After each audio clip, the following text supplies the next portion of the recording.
चंद्रगढ़ नाम का एक राज्य था। सूरज ढलते ही वहां के द्वार बंद कर दिए जाते थे, क्योंकि उसके परे एक ऐसा जंगल था जहां से चीखों की आवाजें आती थीं। लोग कहते थे वहां एक राक्षस रहता है। कोई नहीं जानता था कि वह कैसा दिखता है, पर जो भी गया लौट कर नहीं आया। उसी राज्य में रहती थी 16 वर्ष की अन्विता। उम्र कम थी, लेकिन आंखों में अजीब सी गंभीरता थी, जैसे उसने बहुत कुछ सह लिया हो। उसकी माँ देवकी को 3 महीने पहले उसी जंगल से राक्षस उठा ले गया था। उस रात आसमान लाल था, हवा तेज थी और माँ की चीख आज भी अन्विता के कानों में गूंजती थी। राज्य ने खोज बंद कर दी। लोगों ने कहा जो राक्षस के पास गया वह मर चुका, पर अन्विता को यकीन नहीं हुआ।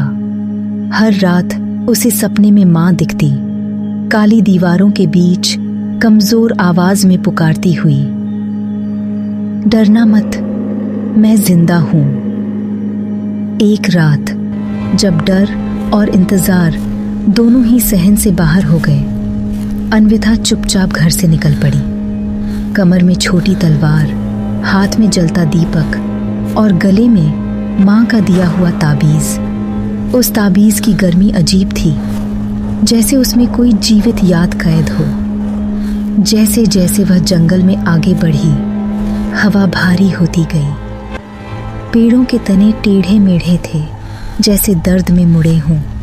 हर कुछ कदम पर उसे लगा कोई पीछे है, पर मुड़ने पर बस अंधेरा। तीसरी रात उसे एक टूटा हुआ किला दिखा। उसकी दीवारें काली थीं, जैसे आग में झुलसी हों। किले के भीतर से किसी के सांस लेने की आवाज आ रही थी, भारी, क्रोधित, लेकिन थकी हुई। कौन है? आवाज गूंजी, ऐसी कि जमीन कांप गई। अन्विता के पैर कांपे, लेकिन आवाज नहीं। मैं अपनी माँ को लेने आई हूँ। धुएं के बीच से वह प्रकट हुआ, लंबा, विकृत शरीर, नुकीले नाखून और पीली आंखें जिनमें भूख नहीं बल्कि पीड़ा थी। यही था वह राक्षस। अन्विता ने उसे देखा और पहली बार उसे मारने का विचार नहीं आया। देवकी एक पत्थर की कोठरी में थी, कमजोर पर जीवित। माँ को देखते ही अन्विता टूट गई। वह रोई, लेकिन चुपचाप, क्योंकि डर अब सामने खड़ा था। राक्षस ने हमला नहीं किया, वह बस देखता रहा।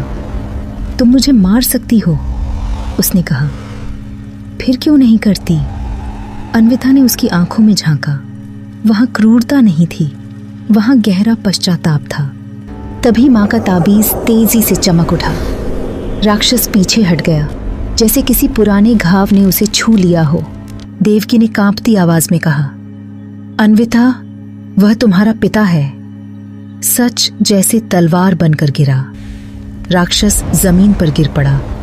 उसका शरीर कांप रहा था।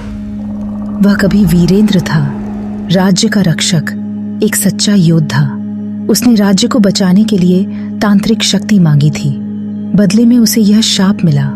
हर पूर्णिमा को वह राक्षस बन जाता और धीरे धीरे उसका मन भी अंधेरे में डूबने लगा।